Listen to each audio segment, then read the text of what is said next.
Analysis of homogeneous equation. আচ্ছা, এই জায়গায় যে ইকুয়েশনটা দেওয়া আছে এটা কিন্তু একটা হোমোজেনাস ইকুয়েশন। আর আমরা আগে জেনেছি হোমোজেনাসের ইকুয়েশন অলওয়েজ রিপ্রেজেন্ট করা হচ্ছে straight line, pair of straight line.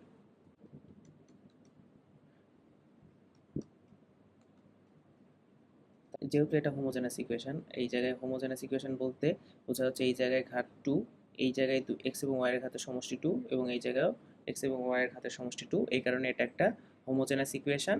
R homogeneous ইকুয়েশনের এটা সেকেন্ড ডিগ্রি, এই কারণে এটা দুইটা pair of straight line represent করবে। তাহলে এটাও যে দুইটা pair of straight line represent করবে সেটা আমি বুঝতে পারতেছি। এই কারণে আমি ধরে নিই যে সে প্রথম যে পেয়ার অফ স্ট্রেট লাইনটার মধ্যে যে প্রথম স্ট্রেট লাইনটা রিপ্রেজেন্ট করবে সেটার ইকুয়েশনটা হবে Y is equal two m1x, এবং দ্বিতীয় যেটা রিপ্রেজেন্ট করবে সেটা হবে হচ্ছে y is equal two m2x। এখানে m1 এবং m2 হচ্ছে দুইটা সরলরেখার ঢাল, এবং দুইটা সরলরেখার ঢাল আলাদা আলাদা। তাহলে আমি যেহেতু এই যে এই ইকুয়েশনটা এবং এই ইকুয়েশনটা, এই যে এই ইকুয়েশনটা রুট আকারে পাইছি, তাহলে এই দুটো equation y is equal two m1x এবং y is equal two m2x এর গুণফল হবে হচ্ছে ওই ax square plus 2hxy plus by square এর সমান।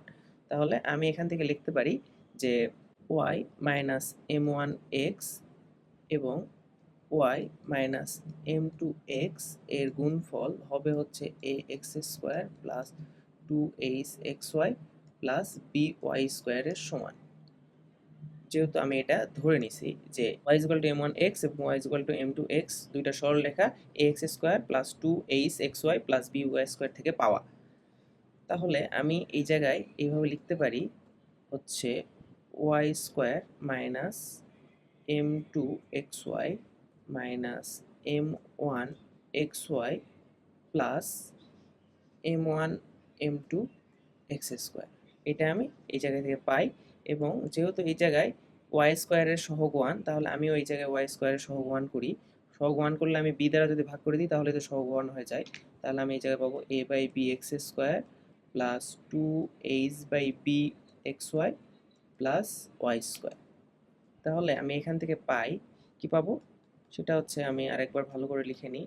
এই জায়গায় যদি আমি এক্স ওয়াই কমন নিয়ে নিই তাহলে আমি পাবো হচ্ছে m1 প্লাস m2, আর এই জায়গায় পাবো হচ্ছে m1 m2 square is equal to a by B x square plus 2h by B x Y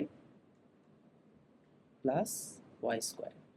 তাহলে আমি যদি পরস্পর দুই সাইড যদি আমি কম্পেয়ার করি, কম্পেয়ার করলে আমি পাবো হচ্ছে m1 এবং m2 minus m1 plus m2 এর m2টা হবে হচ্ছে কত 2h বাই বি, এই যে এটার সমান এক্স ওয়াই এর সহগের সমান।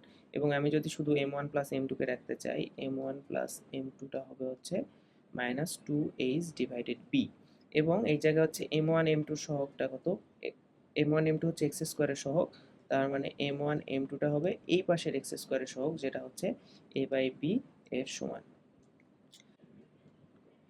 m1 প্লাস m2 এর মান জানি এবং m1 into m1 into m2 এর মান জানি, তাহলে আমি এখান থেকে m1 মাইনাস m2 এর মানটা বের করতে পারি। তাহলে আমি m1 মাইনাস m2 এর মানটা বের করি।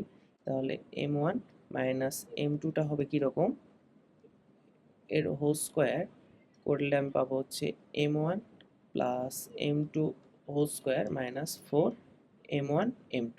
তাহলে আমি যদি এই ইকুয়েশনটাতে মান বসায় দিই, কীভাবে মান বসাবো, সেটা হচ্ছে m1 প্লাস m2 এর মান হচ্ছে 2h divided b minus 2h divided b, এটার হচ্ছে হোল স্কোয়ার, আর 4m1 m2 এর মান হচ্ছে কত, m1 m2 এর মান হচ্ছে a বাই বি। তাহলে আমি এই জায়গায় a বাই বি লিখতে পারি। তাহলে আমি যদি এই জায়গায় একটু ক্যালকুলেশন করি তাহলে 4h square divided b square minus 4a by b, এবং এই জায়গায় আমি যদি আরও এইদিকে সিম্পলিফাই করে লিখি তাহলে বি স্কোয়ার আর হবে হচ্ছে 4h স্কোয়ার মাইনাস 4ab। আমি যদি 4 কমন নিয়ে নিই তাহলে আমি পাবো কত, h স্কোয়ার মাইনাস ab, আর এটা পাবো হচ্ছে বি স্কোয়ার। এটা পেলাম হচ্ছে আমি m1 plus m1 minus m2 whole স্কোয়ারের মান, সেটা কত 4b স্কোয়ার আর h স্কোয়ার মাইনাস ab এইরকম। তাহলে m1 মাইনাস m2 এর মানটা কত, m1 মাইনাস m2 হবে হচ্ছে √4b square into AC square minus AB, যেটা হবে হচ্ছে 2/b root over AC square minus AB, এইরকম। এটা হচ্ছে M1 মাইনাস M2 এর মান। যেহেতু এটা M1 মাইনাস M2 এর মান আমি পাইছি, তাহলে আমি এখান থেকে লিখতে পারি যে M1 প্লাস M2 এর মান ছিল হচ্ছে মাইনাস 2H ডিভাইডেড B, এবং আমি এই জায়গায় M1 মাইনাস M2 এর মান জানি, যেটা হচ্ছে কত, এই জায়গা থেকে দেখে নিই, 2 root over AC square minus AB divided B, এরকম।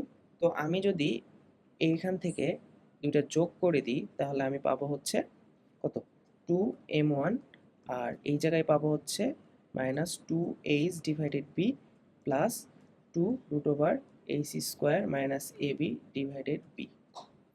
অ্যান্ড এই জায়গায় থেকে আমি যদি উভয় সাইড থেকে কি করি, 2 বাদ দিয়ে দিই, তাহলে এই জায়গায় পাবো হচ্ছে M1 H by minus H by B plus root over AC square minus AB divided B। এটা হচ্ছে আমাদের M1 এর মান।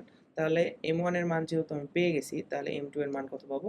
M2 এর মান পাবো হচ্ছে এই ইকুয়েশন থেকে। আমি লিখতে পারি, যেহেতু M1 প্লাস M2 ছিল হচ্ছে, M1 প্লাস M2 ছিল মাইনাস 2H ডিভাইডেড B, তাহলে আমি লিখতে পারি minus 2H divided B minus M1, এই যে এই ইকুয়েশন থেকে, যে M1 প্লাস M2 ছিল হচ্ছে মাইনাস 2H ডিভাইডেড B, যেহেতু এটা ছিল, তাহলে আমি এখান থেকে M2 এর মান বের করে নিতে পারি এইভাবে। তাহলে আমি M1 এর মানটা বসাই দিই।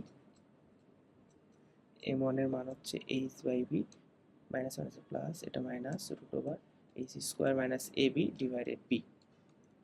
তাহলে এই জায়গায় কাটাকাটি করলে থাকবে হচ্ছে minus H by B minus root over AC square minus AB divided B।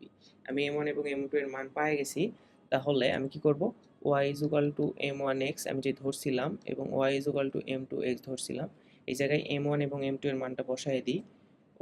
M1 এর মানটা হচ্ছে কীরকম, M1 এর মানটা হচ্ছে minus minus H by B plus root over AC square minus AB divided B into x, এবং second ইকুয়েশনটা হচ্ছে এরকম, y is equal to minus h by b minus root over h square minus a b divided b সাথে x. এই দুটো হচ্ছে আমার সরলরেখার ইকুয়েশন। ঠিক আছে, আমার হচ্ছে এটা স্ট্রেট লাইন 1, এটা হচ্ছে আমার স্ট্রেট লাইন 2। আমরা এই রিলেটেড ম্যাথ করে দেখব।